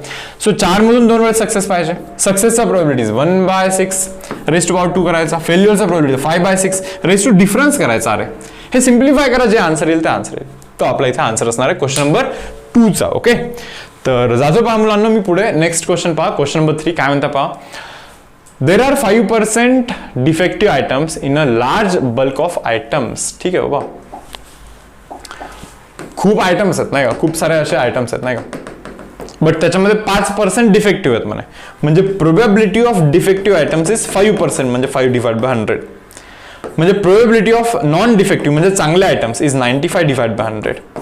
100 मध्ये 5 डिफेक्टिव्ह असतील तर 95 चांगले असणार. हे इतकं सिंपल कन्सिडरेशन आहे. Now see, what is the probability that sample of 10 items, 10 item मधून okay will include not more than 1 defective म्हणे. नॉट मोर दॅन 1 डिफेक्टिव्ह म्हणजे एकपेक्षा जास्त डिफेक्टिव्ह तिथे नसला पाहिजे. तर नीट विचार करा, 10 आयटम जर का काढले बरोबर, तर 0 डिफेक्टिव्ह येऊ शकतात. हे पहा, 0 डिफेक्टिव्ह पण पॉसिबल आहेत. 0 डिफेक्टिव्ह म्हणजे एक पण डिफेक्टिव्ह नाही आहे. अरे 1 डिफेक्टिव्ह होऊ शकतो बरं, और 2 डिफेक्टिव्ह पण होऊ शकतात ना, और 3 डिफेक्ट, और म्हणजे हे प्लस करतो बरं, 3 डिफेक्टिव्ह पण होऊ शकतो, और म्हणजे अगेन प्लस, 4 डिफेक्टिव्ह पण होऊ शकतात, और 10च्या 10 डिफेक्टिव्ह पण होऊ शकतात. आणि या सर्वांच्या प्रोबॅबिलिटीचं addition it should be equal to 1. पहा नीट पहा, जर का 10 आयटम्स असतील, काय काय पॉसिबिलिटी, 0 डिफेक्टिव्ह म्हणजे 10च्या 10 चांगलेत, एक पण डिफेक्टिव्ह नाही, 1 डिफेक्टिव्ह 9 चांगलेत, 2 डिफेक्टिव्ह 8 चांगलेत, और 3 डिफेक्टिव्ह 7 चांगलेत, और करतो म्हणजे ऍडिशन करतो. सो या व्यतिरिक्त आणखीन काही केसेस पॉसिबल नाही आहे. 0 defective, 1 defective, 2 defective up to 10 defective, it should be equal to 1. All possible प्रोबॅबिलिटीजचं addition of all possible probabilities it gives 1, because surety असते 100% यातलंच काहीतरी होणार आहे. सो अशा प्रोबॅबिलिटीचं ऍडिशन मुलांना 1 असतो. तुम्हाला फाईंड काय करायचं माहिती का, ते म्हणतात what is the probability that sample of 10 items will include not more than 1 defective. एक पेक्षा जास्त डिफेक्टिव्ह नसला पाहिजे. म्हणजे 0 डिफेक्टिव्ह चालतात आणि 1 डिफेक्टिव्ह पण चालतो. यार थोडंसं मी उलटं जातोय नाही का, गरज नव्हती हे असं लिहिण्याची नाही का. ठीक आहे यार, थोडंसं मोठं केलं चुकून मी याला, याची बिलकुल गरज नाही, सोडून जाते. ते म्हणताय नॉट मोर दॅन 1 डिफेक्टिव्ह ना, म्हणजे 0 डिफेक्टिव्ह चालतं किंवा 1 डिफेक्टिव्ह चालतं, पुढच्या नाही चालत. म्हणजे बेसिकली आपल्याला या दोघांचंच ॲडिशन करायचं. मला चुकून असं वाटलं की यांचं करायचं आपल्याला ॲडिशन, म्हणून ते मायनस हे करूया. तसं नाही, सॉरी, आपल्याला दोघांचंच ॲडिशन करायचं आहे. 0 डिफेक्टिव्ह किंवा 1 डिफेक्टिव्ह चालते, नॉट मोर दॅन 1 डिफेक्टिव्ह म्हणजे इतकं चालतं आपल्याला. सो 0 डिफेक्टिव्ह म्हणजे काय रे, 10 मधून 0 डिफेक्टिव्ह. डिफेक्टिव्ह असण्याची प्रोबॅबिलिटी किती असते रे, डिफेक्टिव्ह असण्याची प्रोबॅबिलिटी 5/100 आहे. रेज टू पॉवर 0 करायचा. डिफेक्टिव्ह नसण्याची इज 95/100. रेज टू पॉवर हा डिफरन्स जो की 10 करायचा, प्लसला प्लस प्लसला प्लस. एक डिफेक्टिव्ह 10 मधून एक डिफेक्टिव्ह असण्याची 5/100. रेज टू पॉवर हा 1 करायचा. डिफेक्टिव्ह नसण्याची 95/100. रेज टू पॉवर या दोघांचा डिफरन्स दॅट इज 9 करायचा. सो हा मुलांना तुमचा इथे आन्सर असणार. ओके, सो कॅल्क्युलेशन ठीक आहे यार, कॅल्क्युलेशन जस्ट मी काही करत नाही, 95/9 वगैरे जस्ट मी सध्यासाठी असंच ठेवतो. एंट्रन्समध्ये काय असतं पहा की अशाच फॉर्मॅटमध्ये तुम्हाला तिथे ऑप्शन्स दिलेले असतात. ओके, बोर्डमध्ये ठीक आहे थोडं बहुत कॅल्क्युलेशन तुम्हाला इथे करायला लागेल मे बी, बट एंट्रन्समध्ये ठीक आहे, बिलकुल पण काही गरज नसते, तसे ऑप्शन्स दिलेले असतात तिथे, नाही का. ठीक आहे, पहा आता पुढे. Now see question number 4 here. 5 cards are drawn successively with replacement म्हणे. हे पहा, रिप्लेसमेंट हा वर्ड थोडासा गरजेचा इथे, कारण की हा सम आता मी तुम्हाला 2 वेजनी करून दाखवणार. 2 वेजनी म्हणजे विथ रिप्लेसमेंट, विदाउट रिप्लेसमेंट, दोन्ही गोष्टी आपण इथे थोडंसं पाहूया काय असतं. 5 cards are drawn successively with replacement from well shuffled pack of 52 cards. ठीक आहे, तर म्हणतात find probability that all 5 cards are spade म्हणे. हे पहा रे बाबा, टोटल 52 कार्ड आहेत. 52 मधून 5 कार्ड काढण्याचे वेज आर 52C5. सर्वचे सर्व स्पेड म्हणजे टोटल 13 मधून 5 स्पेड आले पाहिजे, नाही का. टोटल माहिती ना तुम्हाला कार्ड्समध्ये कसं असतं. ओके, तर स्पेडवाले म्हणजे हे असे असतात ना, ते इस्पिक बोलतो आपण त्याला मराठीमध्ये. हे स्पेडवाले असतात. देन हार्टवाला असतो पहा. ओके, देन डायमंड असतं अँड देन क्लब असतं. करेक्ट, 13 असतात. बरोबर, नीट पहा मी काय सांगतो. ते म्हणतात 5 कार्ड काढतात म्हणे. तुम्हाला तर माहिती यार, प्रोबॅबिलिटी म्हणजे काय असतं की favourable ways by total ways. Total ways म्हणजे 52 कार्ड मधून 5 कार्ड काढण्याचे वेज, नाही का. नीट पहा, 52 कार्ड मधून 5 कार्ड काढण्याचे कॉम्बिनेशन मध्ये तेच असतं रे की एन ऑब्जेक्ट मधून आर ऑब्जेक्ट फक्त सिलेक्ट करायचे आपल्याला, फक्त सिलेक्ट, अरेंजमेंट नाही. ओके, सो 52 कार्ड मधून 5 कार्ड काढण्याचे वेज 52C5 असतं. ठीक आहे यार. ते आता फेवरेबल वेज काय माहिती का, ते म्हणतात ऑल 5 कार्ड्सचा स्पेड मध्ये, सर्वचे सर्व जर का तुम्हाला स्पेड पाहिजे असेल, स्पेड तर 13 असतात यार, 13 मधून 5 काढा ना. So this are favourable. Okay, हे असं आन्सर केव्हा बनतं माहिती का, हे आन्सर केव्हा बनतं माहिती का मुलांना, हे आन्सर बनतं केव्हा, जेव्हा विदाउट रिप्लेसमेंट असतं. विदाउट रिप्लेसमेंट म्हणजे कॉम्बिनेशन तेव्हाच यूज करू शकतो. कॉम्बिनेशन म्हणजे हात घालायचा आणि डायरेक्ट काढायचं, नाही का. म्हणजे डायरेक्ट काढायचं म्हणजे रिप्लेस वगैरे काही करतच नाही ना आपण. म्हणजे एक कार्ड काढला, परत काढला दुसरा, परत तिसरा काढला, परत चौथा काढला, परत 5वा काढला, असं करू शकतो. ह्याला विदाउट रिप्लेसमेंट म्हणतो. मग हे करण्याऐवजी डायरेक्टली हात घालून 5 काढले तरी चाललं असतं. सो हा जो प्रोसेस आहे हा विदाउट रिप्लेसमेंट वाला प्रोसेस आहे. रिप्लेस केल्याने काय होत असतं मी तुम्हाला हे सांगतो का. कार्ड काढला, परत वापस ठेवला, परत कार्ड काढायचा, हे असतं विथ रिप्लेसमेंट, नाही का. परत वापस ठेवला, परत काढायचा, परत वापस ठेवला. सो विथ रिप्लेसमेंट असेल तर होत काय असतं मी तुम्हाला सांगतो का. इथे असा विषय आहे की स्पेड मिळाला म्हणजे सक्सेस. 5 वेळेस मी एक्सपेरिमेंट करतोय, नीट विचार करा. 5 वेळेस मी एक्सपेरिमेंट करतोय, 5 वेळेस. पहिल्यांदा एक्सपेरिमेंट केला, स्पेड निघण्याची प्रोबॅबिलिटी काय असते सांगा ना तुम्ही. 13 स्पेड आहेत आणि 52 टोटल कार्ड आहेत, म्हणजे स्पेड निघण्याची प्रोबॅबिलिटी 1/4 आहे की नाही. स्पेड निघण्याची प्रोबॅबिलिटी 1/4 आहे की नाही, बरोबर. आता तो कार्ड ज्यावेळेस मी वापस ठेवतोय, परत 52 कार्ड होतात, परत तिथे 13 स्पेड राहणारच आहेत 100%. म्हणजे परत दुसऱ्या एक्सपेरिमेंट मध्ये स्पेड निघण्याची प्रोबॅबिलिटी हीच राहते 1/4. परत वापस ठेवला, परत ती सिच्युएशन बनली. परत तिसऱ्या एक्सपेरिमेंट मध्ये पण स्पेड निघण्याची प्रोबॅबिलिटी मुलांना 1/4च राहते. म्हणजे सक्सेसची जी ही प्रोबॅबिलिटी आहे ना रे, ती फिक्स राहते, चेंज नाही होत ती. आणि बायनॉमियल डिस्ट्रीब्युशन आपण तेव्हाच यूज करू शकत असतो जेव्हा सक्सेसचा प्रोबॅबिलिटी फिक्स काहीतरी राहत असतो. नंबर ऑफ एक्सपेरिमेंट किती वेळेस पण करा, पण सक्सेसचा प्रोबॅबिलिटी फिक्स राहायला पाहिजे, चेंज नाही झाला पाहिजे. समजा जर का विदाउट रिप्लेसमेंट असलं असतं, म्हणजे मी कार्ड काढला आणि ठेवला इथे, नाही का. बरोबर, काय माहिती तुम्हाला तो स्पेड आहे की नाही. समजा स्पेड असेल तर आता 12 स्पेडच उरले ना, आणि कार्डचे 51च उरले ना. म्हणजे सेकंड टाइम ज्यावेळेस मी कार्ड काढेन तेव्हा सक्सेसचा प्रोबॅबिलिटी 12/51 होईल, नॉट 1/4. 1/4 होतोय का नाही होतोय. पहिल्यांदा काढते वेळी 1/4 प्रोबॅबिलिटी होता सक्सेसचा, दुसऱ्यांदा काढते वेळी चेंज झाला काहीतरी. सो अशा वेळी बायनॉमियल डिस्ट्रीब्युशन नाही यूज करू शकत आपण. बायनॉमियल डिस्ट्रीब्युशन आपण तेव्हाच यूज करू शकतो जेव्हा हर एक अटेम्प्टमध्ये सक्सेसचा प्रोबॅबिलिटी काहीतरी फिक्स राहत असतो, फेल्युअरचा प्रोबॅबिलिटी पण काहीतरी फिक्स राहत असतो, तो चेंज नाही झाला पाहिजे. सो म्हणून ना इथे रिप्लेसमेंट दिलेला आहे, रिप्लेस करा असं दिलं आहे. रिप्लेस केल्यानंतर प्रत्येक वेळेस काढताना सक्सेसची प्रोबॅबिलिटी तीच 1/4 मेंटेन राहते. सो विदाउट रिप्लेसमेंट आलं असतं तर मुलांना हे असं केलं असतं तुम्ही. ओके, बट आता हे क्वेश्चन तर विथ रिप्लेसमेंट आहे. सो हे समजून घेणे पण फार गरजेचं आहे की कधी काय यूज करायचं आहे, कारण की 11चा पण प्रोबॅबिलिटी सिलेबसमध्ये आहे. So may be without replacement जर का आला आणि तुम्ही जर का हे असं केलं तर तुमचा आन्सर रॉंग होणार आहे. येस स्टुडंट्स, तर पहा यार आता 5 cards are drawn successfully with replacement from a well shuffled pack of 52 cards. ठीक आहे, find probability that all 5 cards are spade म्हणे, म्हणजे रिक्वायरमेंट तर स्पेड्स आहे यार. प्रोबॅबिलिटी ऑफ स्पेड मिळण्याची probability 13 divide by 52 that is equal to 1/4 असतं, बरोबर आहे. स्पेड न मिळण्याची प्रोबॅबिलिटी मुलांना ही असेल 3/4. स्पेड मिळण्याची 1/4, स्पेड न मिळण्याची 3/4. सो दॅट ॲडिशन 1 बनला पाहिजे ना आपल्याला, हेच तर रिक्वायरमेंट असतं आपलं. So all 5 cards are spade म्हणे. आता इथे पहा, प्रोबॅबिलिटी ऑफ 5 स्पेड इज इक्वल टू, भाऊ एक्सपेरिमेंट तर 5 वेळेस केला, 5च्या 5 मध्ये स्पेड म्हणजे सक्सेस मिळाला पाहिजे. सक्सेस मिळणे म्हणजे पी ना, बरोबर ना. सक्सेस मिळणे म्हणजे स्पेड आला म्हणजे सक्सेस, नाही का. सो स्पेडचा प्रोबॅबिलिटी 1/4 आहे. रेज टू पॉवर हा 5 करायला लागतो. फेल्युअर म्हणजे स्पेड नाही मिळाला पाहिजे म्हणजे फेल्युअर, नाही का. म्हणजे फेल्युअरचा प्रोबॅबिलिटी 3/4 आहे. रेज टू या दोघांचा difference that is equal to 0 करायला लागेल आपल्याला इथे. सो मुलांना हा आपला इथे आन्सर असेल. सिम्प्लिफाय करा यार आता. 5 म्हणजे 5 factorial divide by difference 0 factorial into 5 factorial लिहायला लागतं इथे, इंटू 1/4 रेज टू पॉवर इथे 5 करायला लागतं. एनिथिंग रेज टू 0 तर 1च असतो. सो हे कॅन्सल बनतं, 1च बनतो. So answer should be 1/4 raise to power 5. हा आपला आन्सर बनतो इथे. सबटाइप नंबर 1चा आन्सर आहे. सबटाइप नंबर 2 काय म्हणतोय पहा बरं, ओनली 3 कार्ड्सचा स्पेड बना. यार म्हणजे काय माहिती का, 3 स्पेडची प्रोबॅबिलिटी फाइंड करायची. म्हणजे 5 वेळेस तुम्ही कार्ड काढला बट 3च वेळेस तुम्हाला स्पेड म्हणजे सक्सेस पाहिजे. स्पेड म्हणजे सक्सेसचं प्रोबॅबिलिटी 1/4 आता काढलं होतं आपण, रेज टू पॉवर 3 करायला लागेल. फेल्युअरचा प्रोबॅबिलिटी म्हणजे 3/4 रेज टू त्या दोघांचा डिफरन्स दॅट इज 2 करायला लागेल. सो 3 स्पेड निघण्याची प्रोबॅबिलिटी ही असेल मुलांना नन इज स्पेड. एक पण स्पेड नाहीये म्हणजे तुम्हाला समजतं का. प्रोबॅबिलिटी ऑफ 0 स्पेड, 5 मधून 0 स्पेड, बरोबर. स्पेड निघण्याचा प्रोबॅबिलिटी 1/4 रेज टू 0, न निघण्याचा probability 3/4 raise to power difference that is 5 करायला लागतं इथे. Yes or no. सो हा याचा आन्सर बनतोय थर्ड सब टाइपचा. तर मुलांना हा होता आपला क्वेश्चन नंबर 4. जातोय पहा मी पुढे. क्वेश्चन नंबर 5 पहा आता व्यवस्थित काय म्हणताय. A probability that a bulb produced by factory will fuse after 150 days is 0.05 म्हणे. नीट पहा काय ते म्हणताय. Probability that bulb produced by factory will fuse after 150 days of use is 0.05. म्हणजे ना रे 150 days प्लस बल्ब चालण्याची प्रोबॅबिलिटी 0.05 आहे.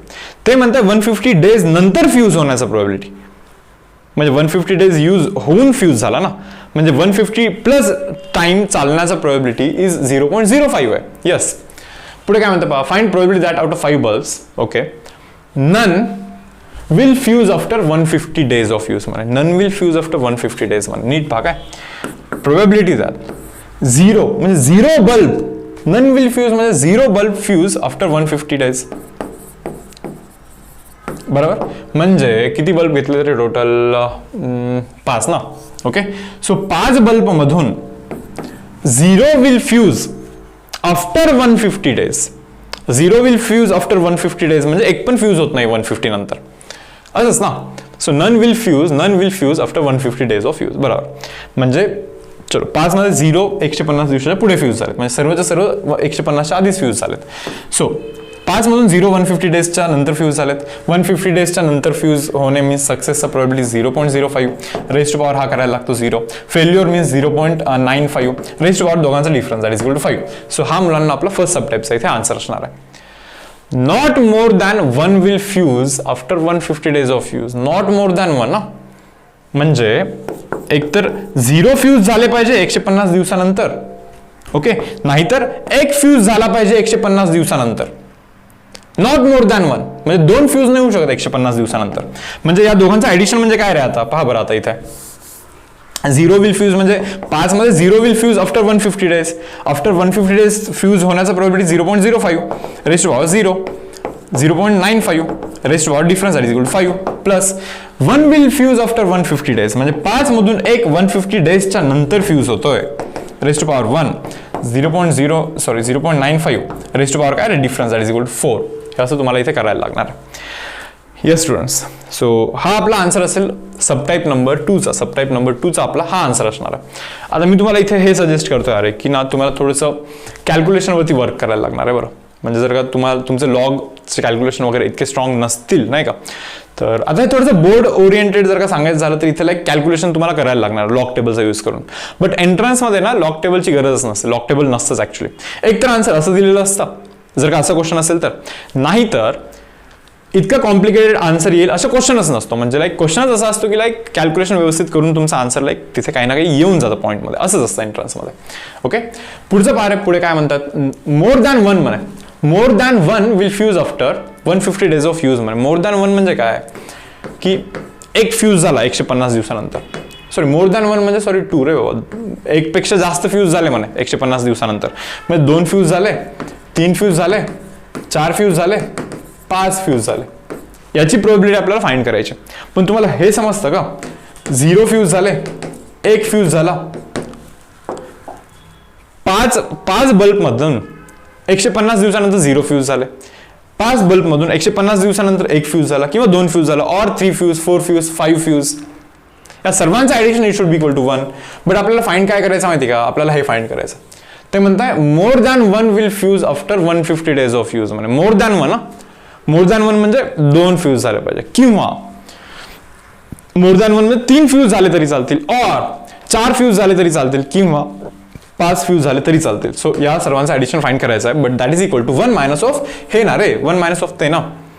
आणि बहुतेक हे कॅल्क्युलेशन तर आपण ऑलरेडी केलं होतं. Not more than 1 will fuse म्हणजे 0 फ्यूज आणि 1 फ्यूज. हे कॅल्क्युलेशन आपण लास्ट सबटाईप मध्येच केलं होतं. सो 1 मायनस ते कराल तर आन्सर मिळून झालं या सबटाईपचा.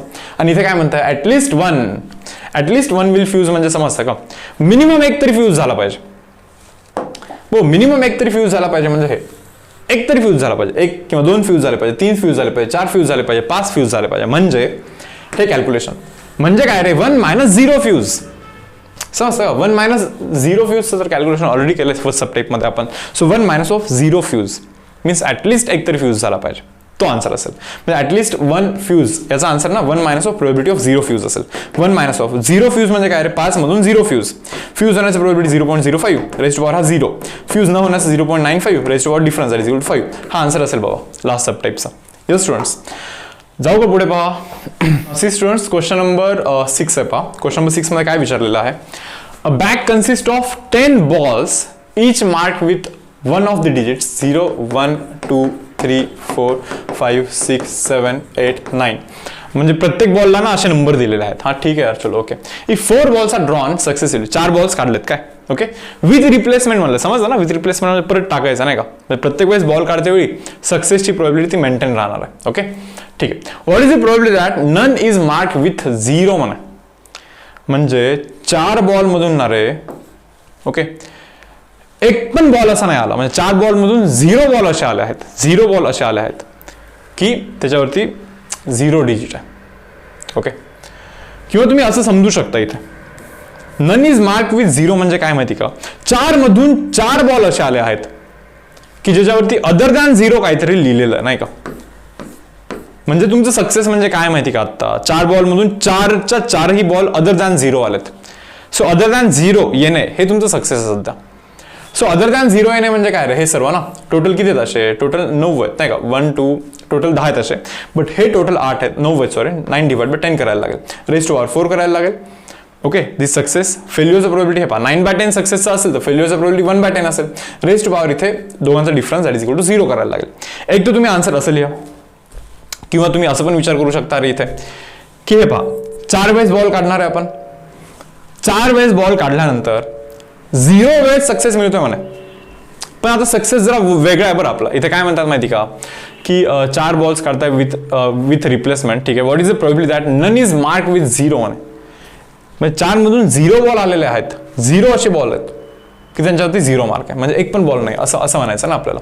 सो आता इथे सध्यासाठी इथे या प्रोसेसमध्ये 4 मधून 0 बॉल असे आहेत की ज्याच्यावरती 0 मार्क आहे. सो 0 मार्क असणे हे आपल्यासाठी आता सक्सेस आहे. आणि what is success probability? Zero mark असण्याचं प्रोबॅबिलिटी झिरोवाला एकच आहे, बट टोटल तर 10 आहेत.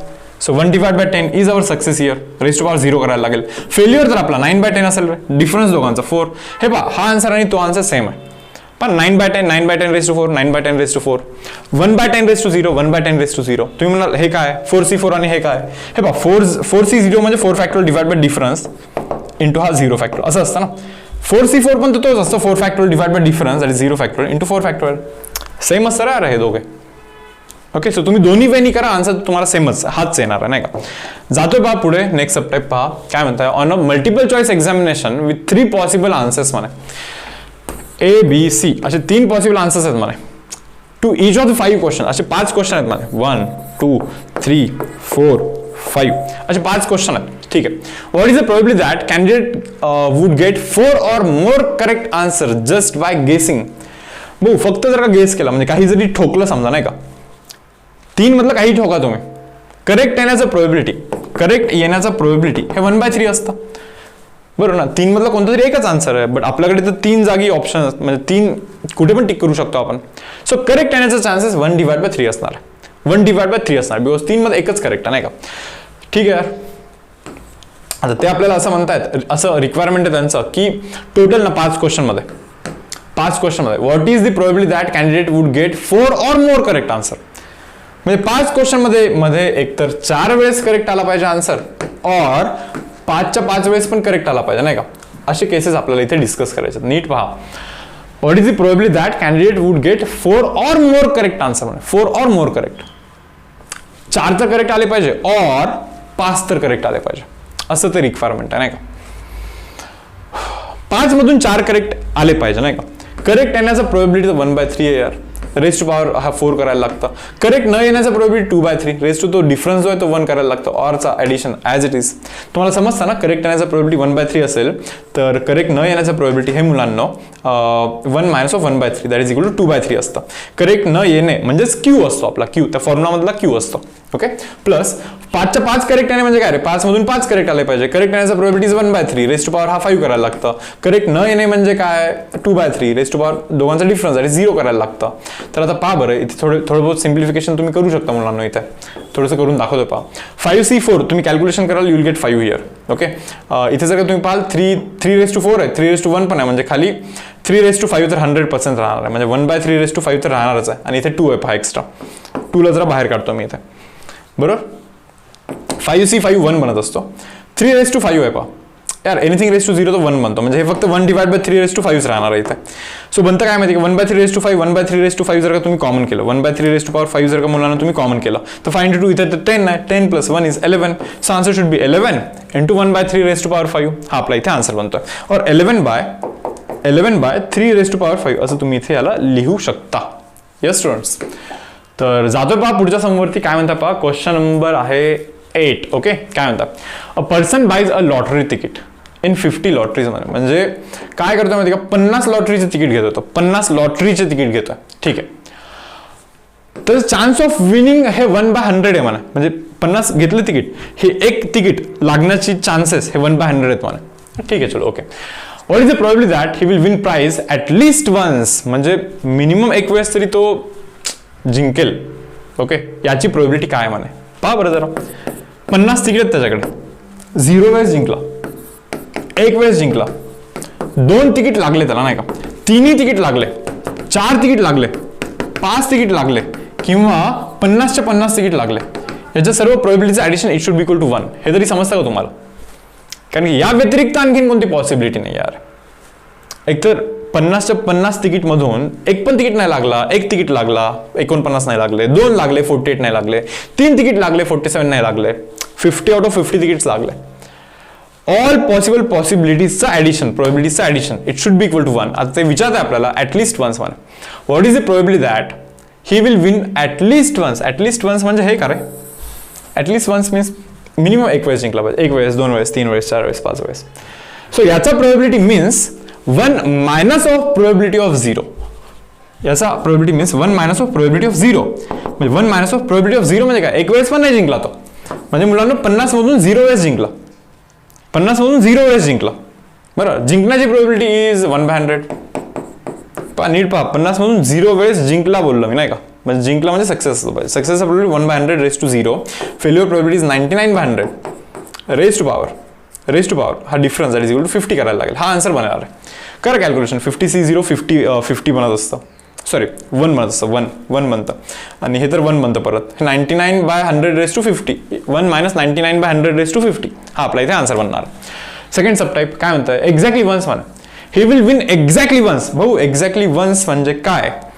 एक्झॅक्टली एक वेळेस जिंकला पाहिजे, म्हणजे प्रोबेबिलिटी ऑफ 1 करायचं आपल्याला. 50 तिकीटमधून एक्झॅक्टली एकच वेळेस जिंकला पाहिजे.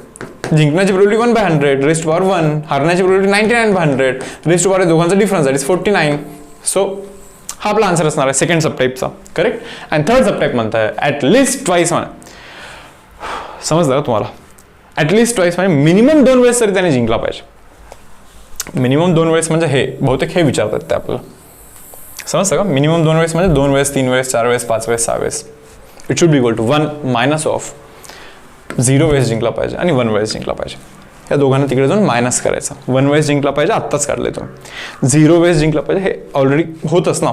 बस हे पण जाऊन तिकडे मायनस करायचं होतं आपल्याला, बाकी काही नाही. ओके. तर आय होप तुम्हाला हा सम व्यवस्थित समजला आहे. स्पून फिडिंग नाही आहे फक्त इथे.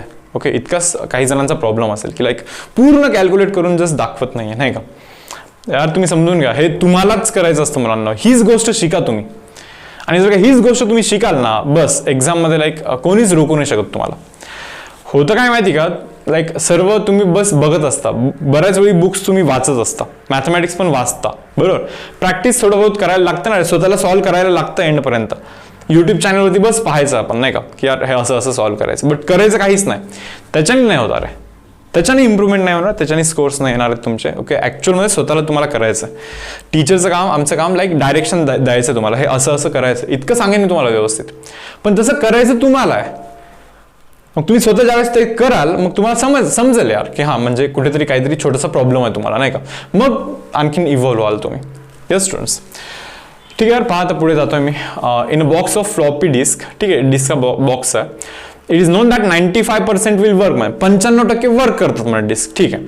अ sample of 3 disk is selected at random. Find the probability that none will work. म्हणजे एक पण वर्क नाही करत आहे. भाऊ 3 मधून 0 वर्क करतात.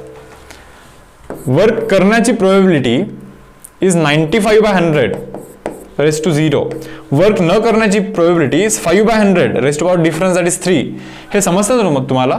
95% वर्क, हे पहा प्रोबेबिलिटी ऑफ वर्क करण्याची प्रोबेबिलिटी 95% म्हणजे डिवाइड बाय 100. मग वर्क न करण्याची probability is 1 minus of P. बरोबर ना. क्यू म्हणजे फेल्युअरचा प्रोबेबिलिटी, 1 मायनस पी असतो तो. सो 1 मायनस ऑफ 95/100 तुम्ही कराल ना, ऑटोमॅटिकली विल गेट 5/100 इयर. तेच तर करतोय मी इथे. So 3, okay, a sample of 3 disc. 3 disc मधून नन विल वर्क, म्हणजे 3 डिस्क मधून 0 वर्क करतात. नन विल वर्क म्हणजे 0 वर्क करतात. 3 डिस्क मधून 0 वर्क करतात म्हणजे वर्क करण्याची प्रोबेबिलिटी लिहायची. तुमचा डिमांड आहे ना, 0 वर्क केले पाहिजे, डिमांड आहे तुमची, नाही का. सो वर्क करणे हा सक्सेस आहे, बट 0 करतात. वर्क न करणे रेस टू डिफरन्स करायला लागतो 3. हा आपला फर्स्ट सबटाईपचा आन्सर आहे. सिमिलर वेमध्ये सेकंड सबटाईपचा पहा बरं आन्सर काय. ते म्हणता 1 वर्क केला पाहिजे, म्हणा 1 वर्क केला पाहिजे. पहा 3 मधून 1 वर्क केला पाहिजे. वर्क करण्याची प्रोबेबिलिटी 95/100 रेस टू पॉवर हा 1 लिहायला लागतो. वर्क न करण्याचा प्रोबेबिलिटी 5/100. पहा ना, रेस टू पॉवर 2 हा डिफरन्स, 3 आणि 1चा डिफरन्स 2 लिहायला लागतो. 2 विल वर्क म्हणे, 2 विल वर्क. 3 मधून 2 वर्क केले पाहिजे म्हणे. वर्क करण्याची probability again 95/100 raise to power हा 2 इथे करायला लागतं. 5/100 वर्क न करण्याची प्रोबेबिलिटी 5/100 डिफरन्स लिहायला लागतं, इथे डिफरन्स लिहायला लागतं. हा आपला आन्सर असेल पहा या सबटाईपचा. ऑल 3 विल वर्क म्हणजे 3च्या 3ही वर्क करता, नाही का. म्हणजे 3 मधून 3ही वर्क केले पाहिजे. वर्क करण्याची प्रोबेबिलिटी 95/100 रेस टू पॉवर हा 3 करायला लागणार आपल्याला. आणि वर्क न करणे म्हणजे 5/100 रेस टू पॉवर या दोघांमधला डिफरन्स आहे 0 करायला लागेल आपल्याला यार. सो हा आन्सर असेल. आता 3C3 तुम्ही करून पाहाल तर you will get 1 here. Okay. आणि हा जो आहे ना, हा 95 divide by 100 raise to power 3 बनणार आहे. आणि हा पण परत एनिथिंग रेस टू 0 तो 1 बनणार आहे. सो हा आन्सर बनणार आहे त्याचा. हा आपला आन्सर बनणार आहे लास्ट सबटाईपचा. ओके. सो गाईज हा होता पहा मुलांना आपला question number 9. Okay. See guys question number 10 काय म्हणतो. Find probability of throwing at most 2 sixes in 6 throws of a single die. पहा, एक जर का डाय तुम्ही थ्रो केला, काय काय पडतं 1 2 3 4 5 6. एवढं पडतं. ते म्हणताय find probability of throwing at most 2 6s. Maximum 2 वेळेस 6 पडला पाहिजे in a 6 throws of a single die. 6 वेळेस डाय थ्रो केल्यानंतर बरोबर मॅक्सिमम 2 वेळेस 6 पडला पाहिजे, त्याच्यापेक्षा जास्त नाही पडला पाहिजे. म्हणजे काय माहिती का, थोडंसं नीट पहा तुम्ही इथे. 0 वेळेस 6 पडू शकतो, 6 वेळेस थ्रो केल्यानंतर 1 वेळेस पण 6 नाही पडला. 1 वेळेस 6 पडू शकतो, 2 वेळेस 6 पडू शकतो, 3 वेळेस 6 पडू शकतो, ओके, 4 वेळेस 6 पडू शकतो, 5 वेळेस 6 पडू शकतो किंवा 6 वेळेस 6 पडू शकतो. या सर्वांच्या प्रोबॅबिलिटीचं ॲडिशन बनतो 1. आता इथे ॲट मोस्ट यूज केलं तर ॲज सच याची गरज नसते. आधी जी चुकी केली बहुतेक मी ती परत चुकी केली इथे. ते म्हणतात at most find probability of throwing at most 2 6s. At most 2 6s म्हणजे कोणतं करायचं, ॲट मोस्ट 2 मॅक्सिमम 2 6 पडले पाहिजे म्हणजे याचं ॲडिशन करायचं, बरोबर ना. म्हणजे याचा काही यूजच नाही यार, ॲक्च्युली यांचा काही यूजच नाही खरं तर, नाही का. हे करायचं आहे आपल्याला ॲट मोस्ट 2 6s म्हणजे 6 मधून 0 वेळेस 6 पडला पाहिजे. 6 पडण्याची प्रोबॅबिलिटी 1/6. समजतं ना रे. प्रोबॅबिलिटी ऑफ 6 काय आहे, 6 पडण्याची प्रोबॅबिलिटी काय आहे, 1/6. 6 पडण्याची म्हणजे एकच आहे, फेवरेबल आहे, डिवाइड बाय टोटल तर 6 आहेत. आता 6 न पडण्याची प्रोबॅबिलिटी म्हणजे फेल्युअर म्हणजे काय रे, 5/6. फेल्युअरची प्रोबॅबिलिटी शुड बी 5/6. हे समजतं ना तुम्हाला.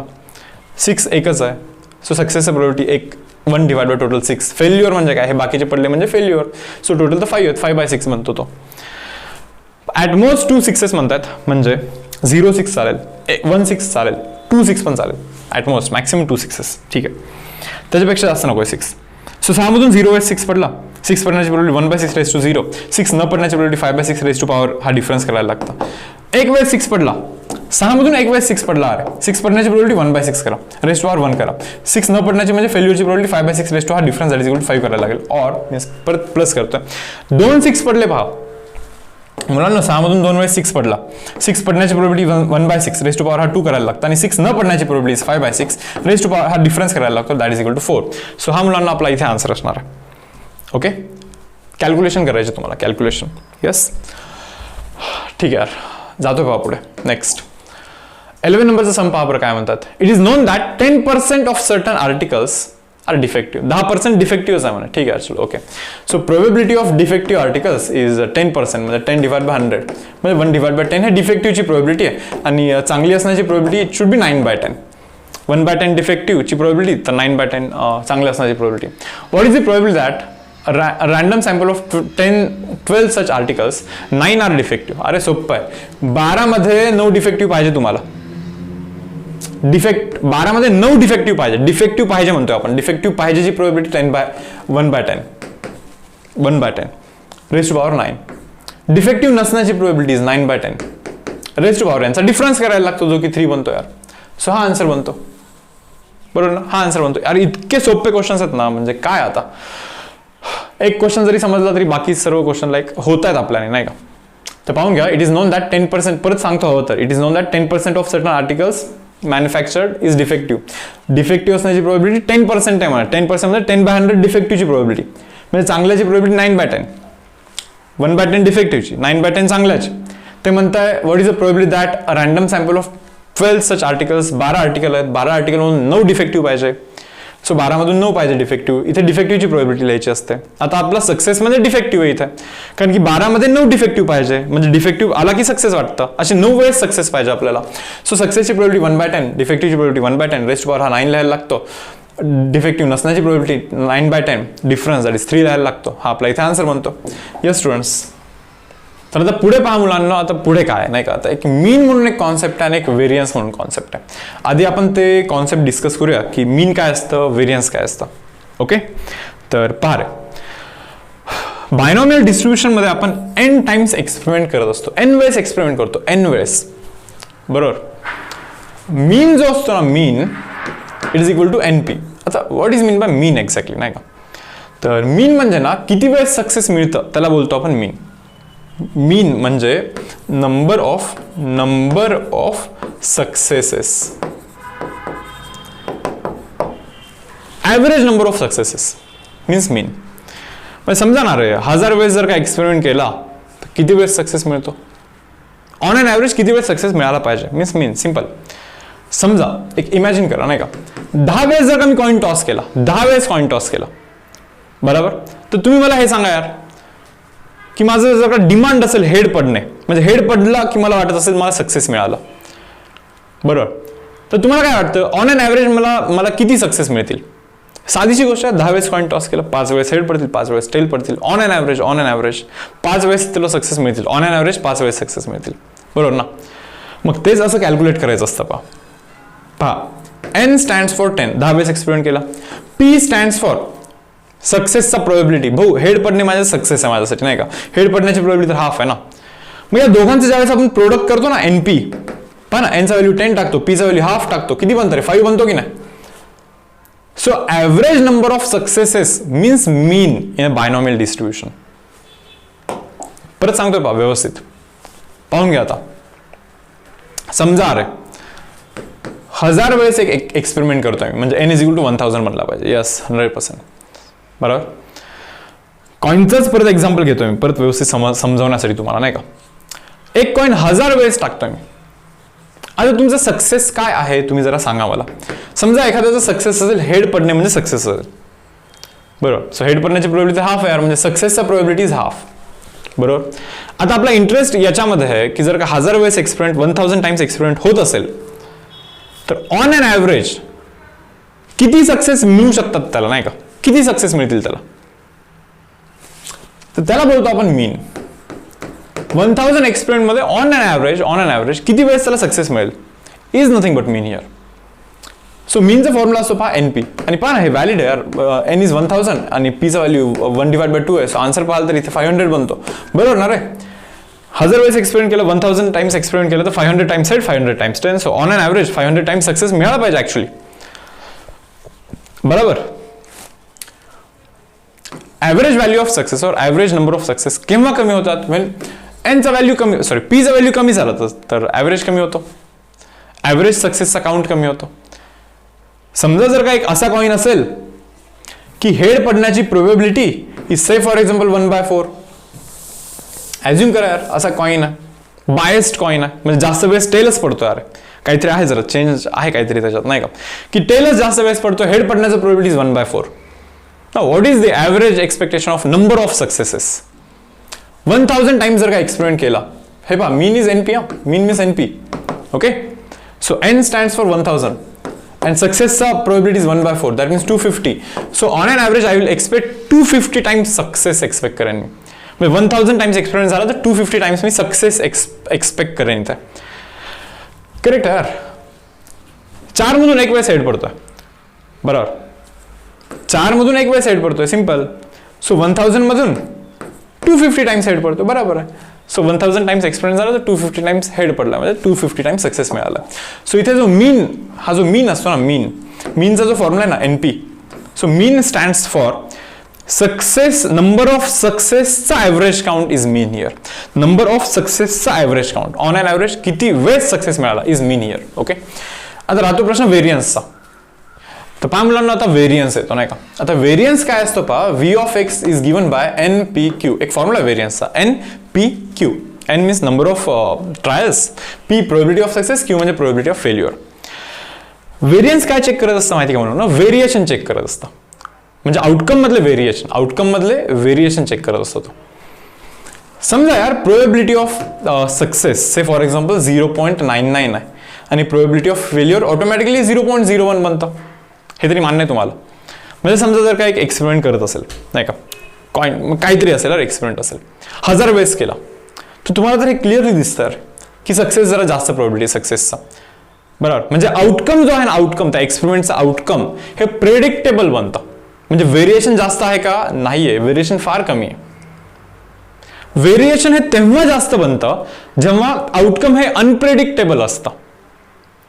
आउटकम अनप्रेडिक्टेबल तेव्हा असतं जेव्हा सक्सेसचा जो प्रोबॅबिलिटी असतो, ओके, हा हाफ असतो, हाफ. किती? हाफ.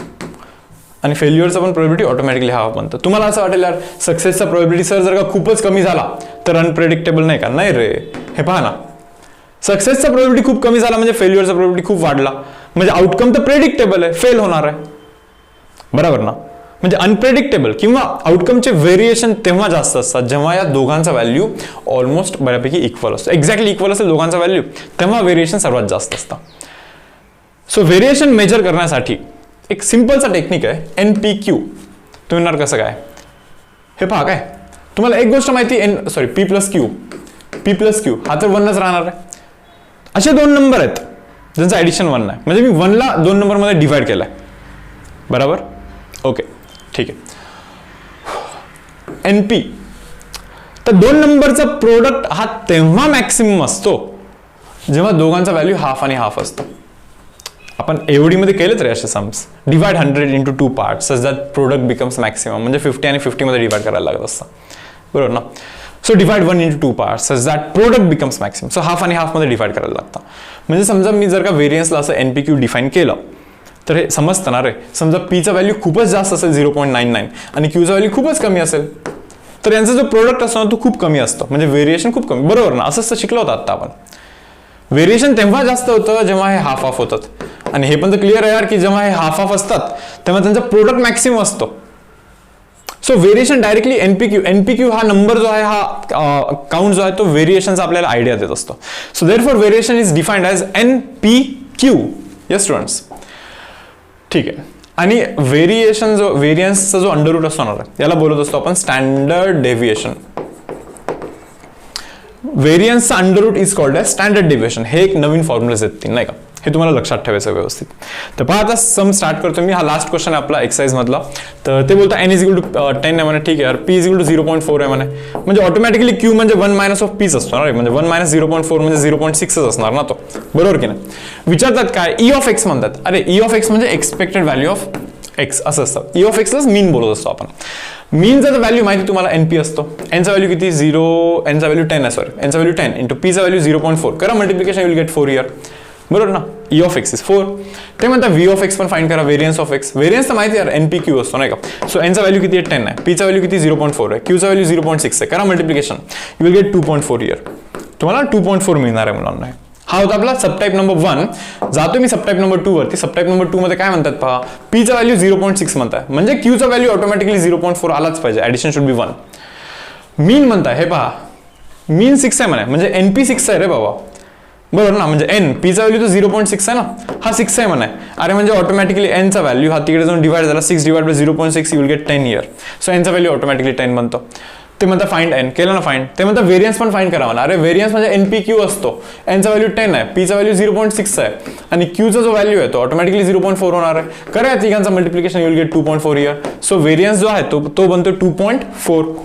जातो पहा नेक्स्ट सम वरती. हा वाला n किती रे? n चा व्हॅल्यू मुलांना 25 आहे, ठीक आहे. चलो, एक्सपेक्टेड व्हॅल्यू दिला 10.